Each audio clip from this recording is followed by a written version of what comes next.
Yes. C'est pas. Ça va être long. À toi, je sais pas, moi, ça m'énerve. Ça, les potes, là, il y a pas de mal.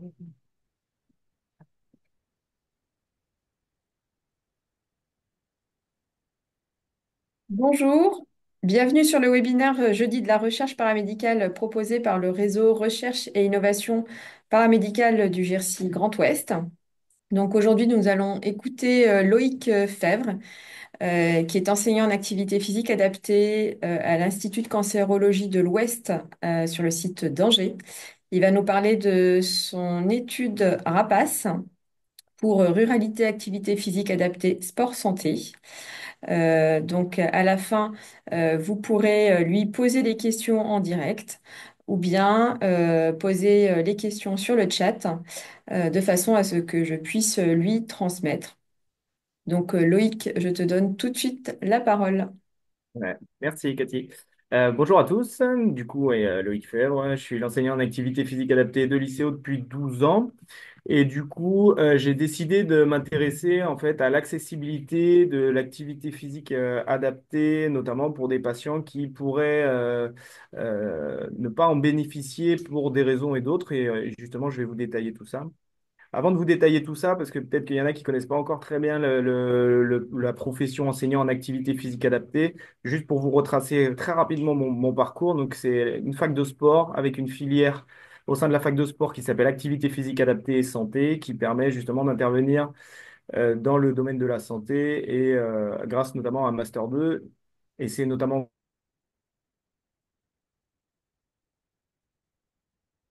médicale, mais c'est surtout au cours de mon activité professionnelle et la volonté de développer un peu une prise en charge plus spécifique pour les patients qui en auraient besoin, que je suis arrivé à me poser les questions que je vais vous présenter tout de suite. Du coup, justement, sur la jeunesse du projet, comment est arrivé ce projet? Eh ben, déjà, pour retracer un petit peu le contexte de l'activité physique adaptée, ça a été reconnu comme thérapie non médicamenteuse depuis 2010. Donc, c'est quelque chose qui est quand même d'assez récent, notamment dans le domaine de l'oncologie, avec une apparition dans les plans cancer à partir de 2007 à peu près. Donc, c'est quand même une activité très récente. Ce qu'on sait maintenant par rapport à ça, c'est qu'il y a une amélioration significative, pardon, des effets secondaires des traitements en lien avec ceux qui font de l'activité physique. Malgré tout ce qu'on peut savoir, à aujourd'hui, on sait qu'il y a 70% des patients qui n'atteignent pas les recommandations pour des raisons notamment d'éloignement géographique et aussi d'accompagnement qui n'est pas forcément identique en fonction des régions.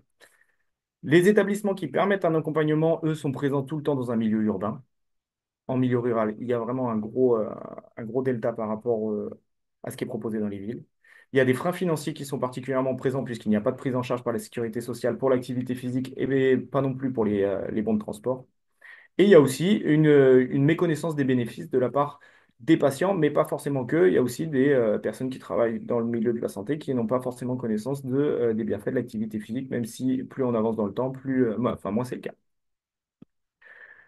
Donc l'activité physique à l'ICO a commencé en 2013 avec mon stage de fin d'études. Et le constat initial, c'était quoi? C'était que finalement, c'était les patients qui allaient le mieux qui venaient en activité physique. Des patients plutôt jeunes, plutôt dynamiques, qui faisaient de l'activité physique avant. Et que finalement, pour les patients qui en avaient le plus besoin, c'était pas eux qui faisaient la démarche. Les patients qui en avaient le plus besoin, typiquement, c'est des patients qui habitent un peu loin, qui sont éloignés géographiquement, qui sont éloignés aussi un peu médicalement des soins de support, des patients qui sont en situation d'obésité ou de surpoids. Et toutes ces personnes-là, finalement, ne font pas la démarche volontaire d'aller en activité physique. Donc, l'idée, c'est aussi d'aller, nous, en tant que professionnels, chercher ces patients-là qui, pour nous, sont vraiment le public cible. Euh, on voulait aussi, au travers de ce projet, renforcer un lien ville-hôpital. Parce qu'on sait très bien que l'activité physique proposée dans le cadre de l'ICO, il y a une facilité d'accompagnement, c'est gratuit, les patients peuvent venir pendant un an. Mais on sait aussi que quand l'activité physique est arrêtée à la fin de ces un an, ils vont perdre leurs bénéfices. Donc on est obligé d'avoir un lien ville-hôpital pour essayer justement d'encourager les patients à poursuivre après la prise en charge en interne. Alors ici, ça a été notamment mené par moi-même, mais aussi avec le soutien du docteur Abadi Lacourtoisie, qui est un oncologue médical et médecin du sport. Donc forcément, ça aide beaucoup quand il y a des questions autour des dossiers patients et sur notamment la capacité des patients à pratiquer de l'activité physique, puisqu'on va s'intéresser à des patients qui sont sur des maladies un petit peu plus complexes, en tout cas pas dans un soin curatif dans un premier temps. Et du coup, le projet s'est dirigé assez naturellement vers l'accès à l'activité physique pour des patients éloignés du centre, plus dans un parcours de soins complexe, puisqu'on voit que c'est une population qui intervient, auprès de qui on intervient très peu finalement euh, dans le programme classique. Dans un premier temps, ça n'était pas une étude de recherche clinique, ça a d'abord été porté auprès d'un appel à projet qui a été validé par la Fondation de France en collaboration avec, en cofinancement plus exactement par le laboratoire Janssen, qui a permis en fait de mettre en place un pré-travail pour essayer de voir si déjà c'était faisable, parce qu'on partait un petit peu dans l'inconnu, qui a permis d'avoir un financement permettant d'avoir une inclusion de 25 patients pour justement essayer d'avoir une pré-approche avant de pouvoir lancer une étude clinique. Le projet, donc pourquoi il est intéressant ce projet? Parce que ça sort exactement du programme classique qu'on peut proposer dans le cadre de l'ICO où les patients doivent venir sur le centre, suivre un programme d'un an, adapté évidemment, mais les patients ont une démarche à faire, alors que là, l'idée, c'est que c'est l'ICO par l'intermédiaire d'une association qui va aller directement dans leur lieu de vie et essayer d'apporter des réponses par rapport à ce qu'ils vivent. Donc, le déroulement du projet, c'est 13 séances d'activité physique adaptée proposées au domicile du patient.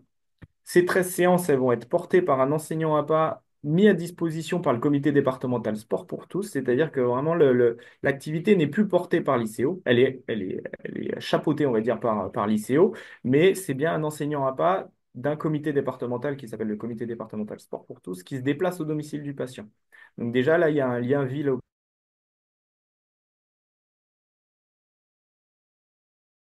À côté de ça, on remet un podomètre, le nombre de pas faits par le patient qui traduit quand même son niveau d'activité physique. On remet aussi un livret d'exercices avec des exercices que le patient peut faire au quotidien à son domicile. Il y a un bilan initial et un bilan final qui est fait, je vais vous en parler juste après. Et il y a surtout quelque chose qui nous tient à cœur, même si ce n'est pas l'objectif principal de l'étude clinique, qui est un objectif secondaire, mais pour nous qui est particulièrement important, c'est l'enseignant APA qui se déplace proche, au domicile du patient a un travail de fond, de recherche à faire sur les associations euh, proches du domicile du patient pour lequel le patient pourrait s'engager post-programme. Donc ça, c'est vraiment une chose sur laquelle on insiste, c'est qu'on ne fait pas 13 séances pour faire 13 séances, on fait 13 séances pour se servir de ça comme un tremplin, pour permettre après au patient de pouvoir poursuivre en toute autonomie. Et ça, c'est vraiment un des objectifs qui est très présent, même si ce n'est pas l'objectif principal. Voilà un peu le design de l'étude. Donc, tout commence évidemment par une consultation avec un médecin oncologue, avec la remise de la note d'information et du formulaire de non-opposition. Évidemment, on vérifie tout de suite les critères d'éligibilité. Ensuite vient, dans très peu de temps après, souvent, une consultation avec moi, du coup, où je représente le programme en détail au patient, avec la signature de la non-opposition, l'inclusion, où je fais passer les premiers petits tests, à savoir le SPPB test. Donc, c'est des tests de conditions physiques qui sont faits notamment en gériatrie. Pourquoi j'ai choisi ces tests-là? Parce qu'en fait, l'idée, c'est certainement pas de mettre le patient en échec dès la première approche, c'est plutôt de montrer au patient qu'il est déjà en capacité de faire plusieurs choses et surtout de partir sur des tests que quasiment tous les patients seraient en capacité de faire. Sachant que vous verrez, c'est des notes sur 12 et vous verrez que la moyenne n'est pas à 12 sur 12 non plus. Donc, heureusement qu'on ne choisit pas des tests qui sont trop compliqués euh, pour la première approche. Sachant que vous verrez aussi pendant la première séance, l'enseignant APA qui se déplace au domicile du patient, lui aura des tests de conditions physiques, on va dire plus standards, et notamment le test de marche de 6 minutes. Et bien sûr, en parallèle, eh ben, je fais passer la prescription médicale à l'oncologue référent et le certificat de non-contre-indication que je récupère évidemment avant la mise en place effective du parcours. Ensuite, une fois que le patient est inclus, donc les coordonnées sont remises aux professionnels du comité départemental sport pour tous, qui lui va prendre contact pour pouvoir mettre en place les 13 séances d'activité physique au domicile en fonction du rythme du patient, mais aussi du professionnel. Donc, à la première séance, il y a tout un bilan qui va être refait avec le professionnel du comité, et notamment la passation de questionnaires et des questionnaires de qualité de vie, notamment le FACIT qu'on a choisi parce que on distingue, sont très bien distingués cinq éléments de la qualité de vie. Vous verrez ça un tout petit peu plus tard. Il y a le test assez connu de Ritchie et Gagnon qui évalue le niveau d'activité physique, qui nous semble être le plus accessible en termes d'évaluation et qui est reconnu notamment par l'État. Et on fait passer des tests de conditions physiques autour de l'endurance, de la force, de la souplesse et de l'équilibre. Et on fait passer notamment le test de marche de 6 minutes. Ces tests-là sont faits à la première séance. Ils sont faits également à la 13e séance où on relève aussi la satisfaction à la 13e séance. Et il y a juste les questionnaires de qualité de vie et du niveau d'activité physique qui sont passés à mi-parcours à la 6e séance. Et à la fin, il y a une évaluation faite par mois à 3 mois après la fin de la prise en charge, qui est une évaluation téléphonique, puisque comme les gens viennent de loin, on ne va pas leur demander de revenir à leurs frais directement à l'ICO. Donc, c'est une évaluation téléphonique, et notamment cette évaluation, elle a pour objectif de savoir si le patient s'est engagé dans une activité physique proche de son domicile, s'il a arrêté, et surtout connaître les raisons un peu de cet engagement ou de ce désengagement. Donc l'objectif principal, c'est en lien avec les évaluations notamment de la fatigue et de la qualité de vie grâce au questionnaire FACIT.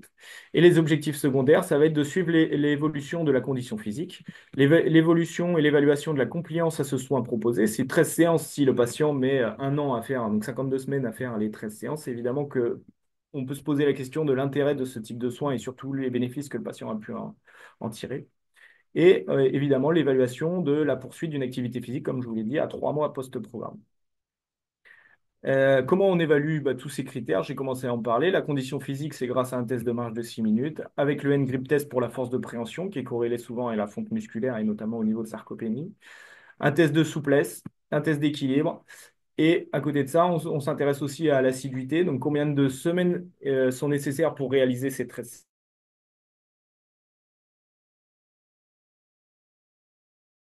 C'est le niveau d'activité physique avec le nombre de pas par jour et l'inscription, si elle est effective ou pas, dans une association proche de son domicile. Donc l'étude clinique, elle a commencé, elle, en 2022, avec le dernier bilan téléphonique qui sera fait là, dans quelques jours, le 20 mars 2025. Donc je n'aurai pas tous les résultats à vous donner aujourd'hui, mais au moins le bilan initial. Donc en termes de ressources, qu'est-ce qui nécessite ce projet? Eh ben, finalement, pas tant de choses que ça, puisqu'à partir du moment où on délègue l'activité physique, l'encadrement de l'activité physique au comité départemental, j'ai envie de dire que c'est le comité départemental qui a une charge en temps et en déplacement qui est plus importante que nous directement à l'ICO. Pour autant, il faut forcément un peu de temps et de disponibilité pour faire le bilan initial et le bilan téléphonique à 3 mois. L'avantage du comité départemental, c'est que c'est une association qui traite autour de l'activité physique adaptée. Donc, ils ont leur matériel, ils ont voilà, des professionnels qui sont qualifiés pour encadrer des patients en oncologie. Et du coup, on a pu aussi utiliser les ressources mises à dispo par le comité. Quelles sont les difficultés? Eh ben, c'est qu'on va du coup s'intéresser à des patients qui sont dans une prise en charge complexe avec un suivi médical et notamment potentiellement des maladies qui peuvent être évolutives avec des impacts quand même qui sont particulièrement importants, des effets secondaires sur l'assiduité, sur la forme du patient, sur son engagement aussi. Mais c'est aussi ça l'intérêt de ce projet, c'est d'aller justement, nous, en tant que professionnels, sortir de nos zones de confort et d'aller chercher des patients dont on sait qu'il y a un intérêt particulièrement important à ce qu'ils fassent de l'activité physique. Et la deuxième chose, c'est aussi trouver des enseignants à pas proches du domicile. C'est vrai que si le patient habite, on va dire, Nord Maine-et-Loire, c'est dommage de demander à un enseignant à pas Sud Maine-et-Loire de faire 200 km pour aller faire une séance d'1 heure. Donc il a fallu aussi un gros maillage territorial en termes de professionnels, mais aussi après en termes de rayonnement pour le suivi dans le milieu associatif. Alors, en termes de résultats, c'est un bien grand mot, c'est pas tellement résultat, c'est plutôt le bilan initial, c'est en termes de population qui a été incluse. Donc, on a 10 patients, on avait 10 000 euros, c'est à peu près 1 000 euros par patient. Donc, c'est 10 patients inclus, 5 hommes et 5 femmes, avec un âge moyen du coup aux alentours de 50 ans. La distance moyenne entre l'habitat du patient et l'ICO, vous voyez, c'est quand même proche de 60 km. Donc, c'est des gens à qui on répond vraiment à un besoin, parce que faire 60 km aller 60 km retour pour 1 heure d'activité physique en interne dans l'établissement, c'est tout simplement impossible associé à la fatigue et au coût que ça représente. C'est tout simplement pas possible. Un IMC moyen qui est autour de 28, donc plutôt des personnes qui sont en situation de surpoids. Et avec un performance statut, soit à 0, soit à 1 pour 4 des 10 patients inclus. Ça, ce qui est intéressant, c'est que plus on ne cherche pas forcément des patients qui ont des performances statut particulièrement élevées, puisque l'idée étant que la personne puisse continuer en autonomie. On sait très bien qu'à partir du moment où on a un performance statut qui est à 2, 3, eh ben forcément, le patient il va avoir beaucoup, beaucoup, beaucoup de difficultés, et nous aussi, à ce qu'il s'engage dans quelque chose de durable au vu de sa fatigue et de des différentes capacités physiques. Les patients qu'on a pu inclure, ben, ce pas des patients qu'on voit particulièrement fréquemment dans justement l'activité physique classique de l'ICO, avec notamment 4 patients qui ont des tumeurs cérébrales, un patient qui a une atteinte bronchique, un patient avec une tumeur de prostate, 3 cancers du sein et un patient avec une tumeur sigmoïde. Donc il y en a sur les 10, 4 non métastatiques, ce sont les 4 tumeurs cérébrales, et après tous les autres, ce sont des maladies métastatiques. Les traitements en cours, eh ben, on retrouve quasiment tous les traitements proposés, chimiothérapie, hormonothérapie, immunothérapie. Et en termes de comorbidité, on en a aussi assez standard, assez classique, reconnu notamment chez des personnes qui sont en situation de surpoids et sont en cours de traitement, donc avec du diabète, de l'hypertension, un patient qui avait une cardiomyopathie, des troubles musculo-squelettiques. Voilà, assez classique. Donc, sur les scores du SPB test que je fais passer dès l'inclusion, donc sur les 10 patients, vous voyez, on n'en a pas 10 sur 10 qui ont 12 sur 12. Le score du SPB test sont vraiment des tests qui sont assez faciles à réaliser, on va dire, pour un public en cancérologie plutôt jeune, autour de 60 ans. Je rappelle que normalement, c'est pour un public plutôt en gériatrie. Donc, il y a 2 patients qui ne remplissent pas quand même toutes les conditions pour avoir 12 sur 12. Donc, là, quand même, avec une condition physique qui est déjà les capacités physiques qui sont déjà quand même un petit peu altérées. Et à côté de ça, on a relevé aussi tous les... je vais vous le faire un petit peu court parce que le tableau n'est pas forcément facile à lire, mais c'est toutes les composantes de la qualité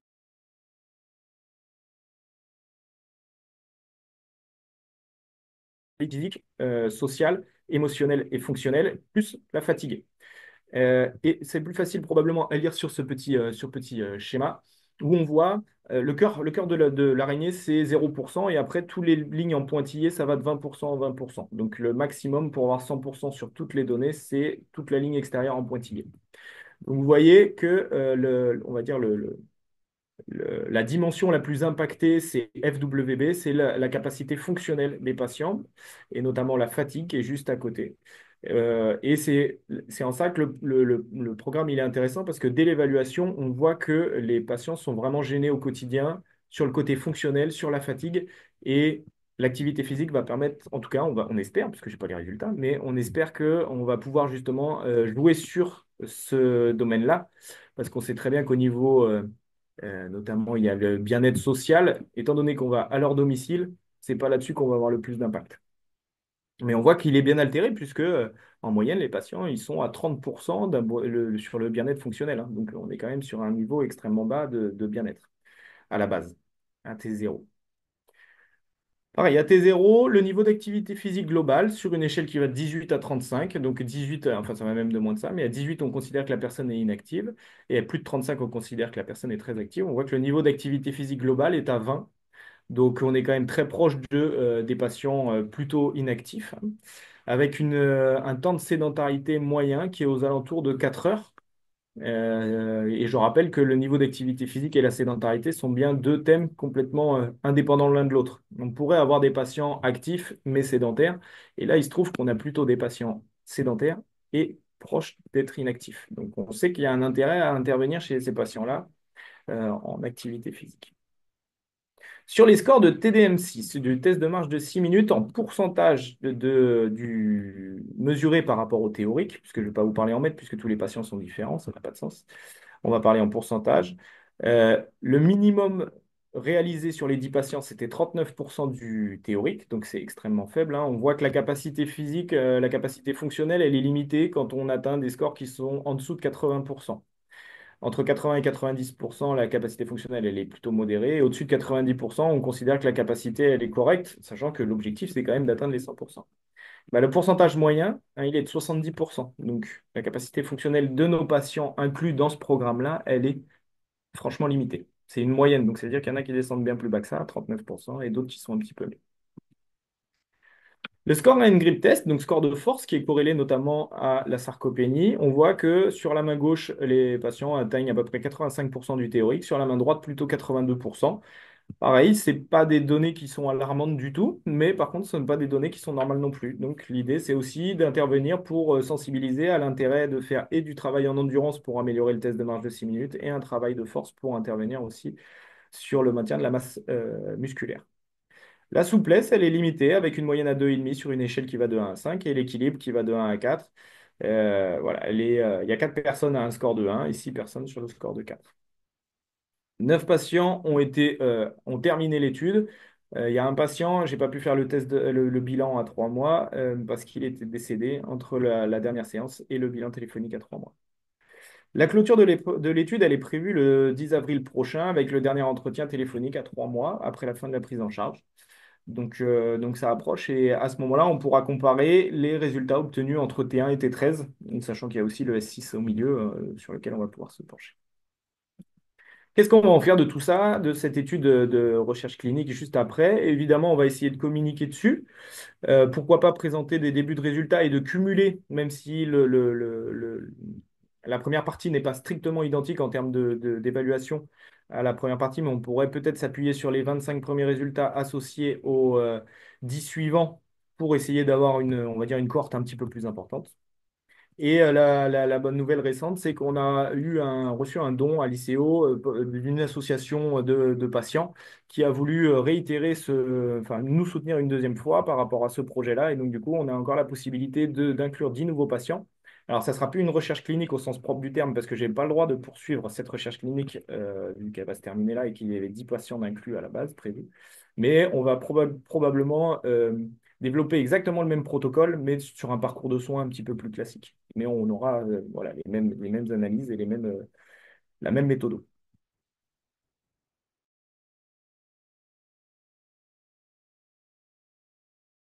Par rapport à la recherche clinique, c'est c'est vrai que c'est super intéressant d'avoir ce caractère un petit peu novateur et de pouvoir comment dire, diversifier son activité pour améliorer la prise en charge, notamment au service du patient, et notamment des patients qu'on n'aurait jamais vus dans le cadre de l'ICO, on n'aurait jamais pu accompagner dans le cadre de l'ICO de par leur situation médicale et géographique.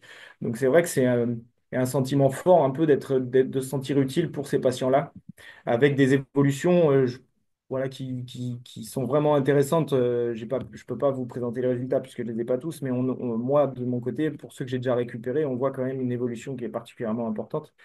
Et surtout, on répond à un besoin en lien avec leur lieu de vie, leur façon de vivre, et ça, ce qu'on ne peut pas faire du tout en temps normal quand les gens viennent directement à l'ICO. Donc c'est vrai que c'est particulièrement gratifiant, et puis on peut vraiment s'impliquer dans leur vie à eux et non pas l'inverse. Voilà. Merci beaucoup Loïc pour cette présentation.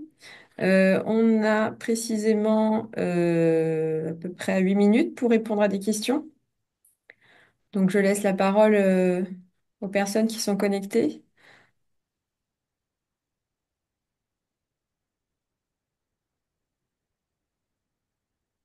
Alors je vois qu'il n'y a pas de questions et sur le chat non plus. Donc moi j'avais alors j'ai deux petites questions. Alors une question sur le fait de pouvoir effectivement inclure un maximum de patients avec les difficultés que tu t'as pu définir. Euh, je m'interrogeais sur la possibilité éventuellement, ou en tout cas sur est-ce que tu t'étais questionné d'intégrer un patient partenaire, voilà, dans l'étude. Euh, Et ben, c'est vrai que d'inclure un patient partenaire, ça semble. Enfin, c'est quelque chose la question s'était pas forcément posée. Donc, on n'avait pas trop réfléchi, mais l'idée d'inclure un patient partenaire, ça pourrait permettre en fait de faciliter l'engagement, je pense, du nouveau patient. Euh, si le patient partenaire, voilà, sera plus à même d'expliquer les bienfaits de ce genre de soins et surtout des bénéfices escomptés. Nous, on a notre discours qui est professionnel, voilà, mais je pense que le point de vue du patient, s'il a vécu la même chose et s'il est en capacité d'expliquer au patient, est bien plus fort que le discours professionnel. Donc, au moment du moment de l'inclusion, au moment de la lettre d'information, voilà, de l'engagement du patient, probablement qu'il y aurait plus d'engagement et même après l'assiduité, je pense que tout ça pourrait être renforcé avec un patient partenaire. Ouais. Et enfin, j'imagine que sur l'ICO, vous avez, enfin, tu aurais certainement la possibilité de, enfin, tu vois, des profils de patients comme ça qui auraient pu t'aider ou est-ce que tu penses que c'est Personnellement, le top du difficile? top. Après, c'est pas, ça sera probablement pas le plus facile, mais ça serait Ouais, de pouvoir avoir le point de vue d'un patient qui est passé par cette étude clinique, d'accord. qui a une maladie chronique ou en tout cas dans un parcours de soins complexe pour que la personne qui soit en face de lui puisse s'identifier.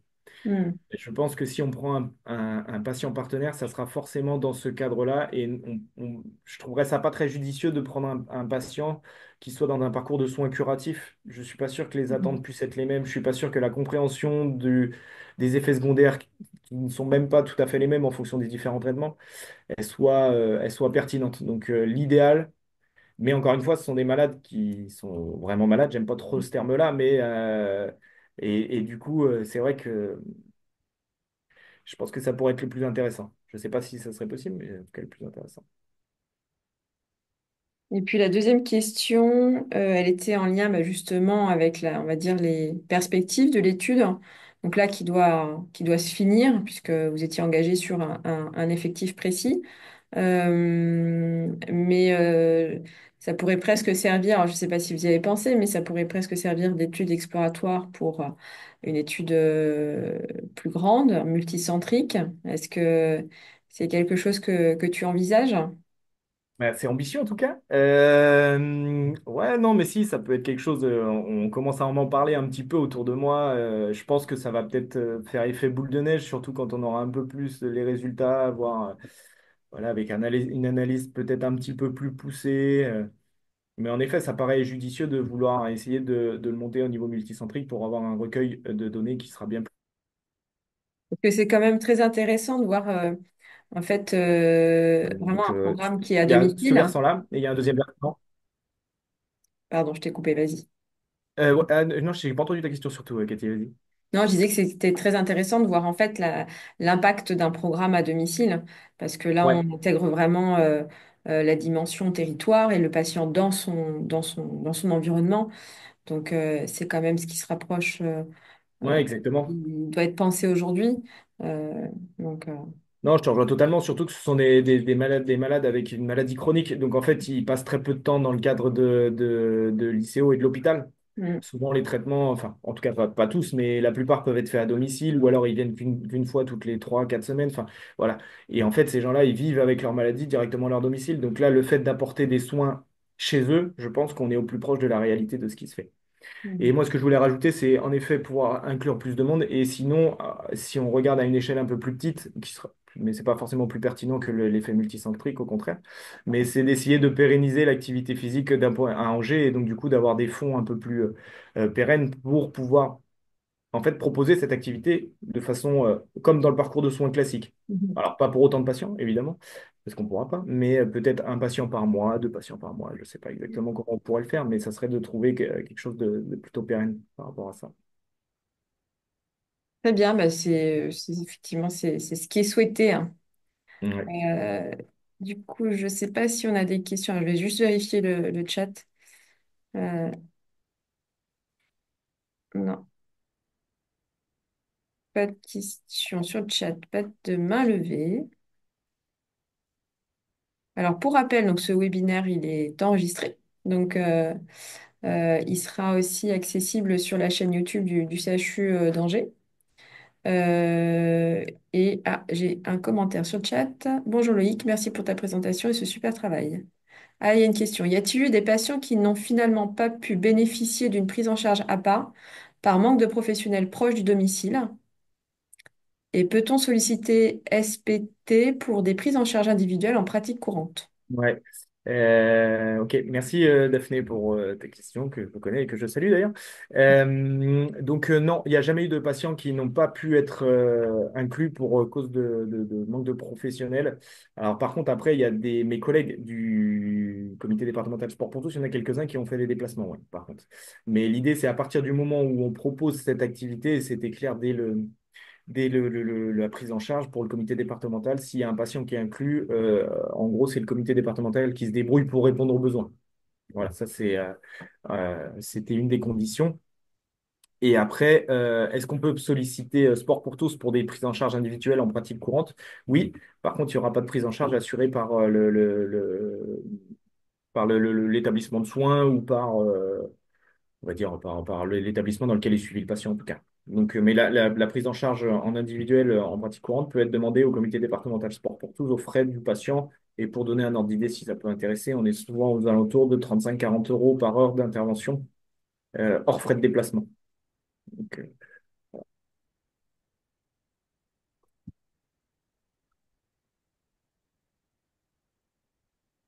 Bonne question. et Ouais.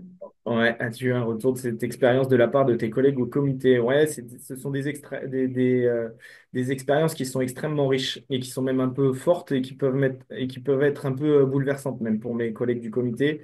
Parce que bah, voilà, il y a des gens enfin la plupart de ces patients sur les 35 inclus, malheureusement, il y en a qui ne sont plus présents aujourd'hui. Et le fait d'aller directement au domicile du patient, c'est un engagement fort de la part du patient. Il ouvre les portes de son domicile, de son environnement, et c'est vrai que pour le professionnel, il est complètement plongé dans le quotidien du patient. Et je pense que les échanges et sont complètement différents, et du coup beaucoup plus intimistes, on va dire.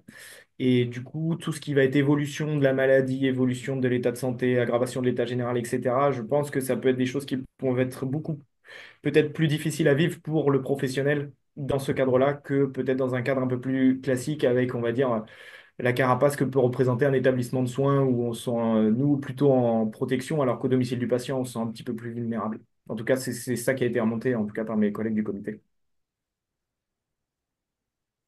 Alors, une dernière question, Daphné, puis après, as-tu dû prévoir un temps de formation pour les professionnels, hein? Ah oui, c'est intéressant ça de savoir. Pas mal. Ouais. Ouais. Alors j'ai de la chance dans le cadre du comité, j'ai beaucoup de mes collègues qui sont passés en stage avec moi. Beaucoup sont sortis de l'IFEPSA et du coup je les ai eus en stage à l'ICO. Donc pas forcément avoir besoin de temps de formation pour en tout cas ce public-là. Par contre, j'ai dû, pour les professionnels qui ne sont pas intervenus directement par l'intermédiaire du comité, je pense notamment à un patient qui était dans le 53. Donc là, voilà, on a fait intervenir un enseignant à pas directement d'une association proche du domicile du patient, mais moi que je connaissais pas du tout.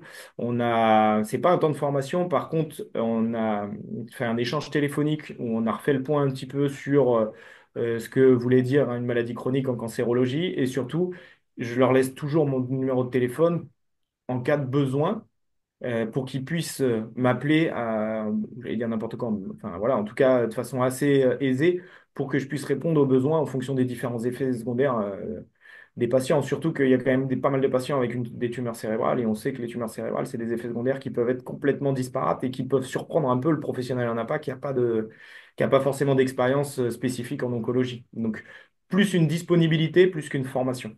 Surtout ça. Et moi, en parallèle, à l'ICO, en interne, je suis tout le temps en permanence en contact avec un des médecins qui est le docteur Abadi, vers qui je peux me tourner, on va dire, quasiment instantanément pour toutes les questions d'ordre un petit peu plus médical, s'il y a des effets secondaires qui sont un petit peu, voilà, qui sortent un peu de notre champ de compétences à nous, quoi. En tout cas, un peu plus inquiétant, peut-être. Merci beaucoup, Loïc. Merci, Daphné, pour les questions. Donc, je vous invite à aussi aller consulter le site La Recherche Paramédicale. .fr où vous retrouverez donc ta présentation, Loïc, et toutes les autres présentations des Jeudis de la Recherche. Donc, n'hésitez pas à vous abonner à la newsletter, comme ça vous recevrez aussi directement les nouveaux articles dans vos boîtes mail. Donc, je vous souhaite une bonne après-midi. Loïc, merci encore de ta présentation. Merci à tout le monde. et à très vite sur le réseau. Ouais, bonne fin de journée, à bientôt, Cathy. Au revoir.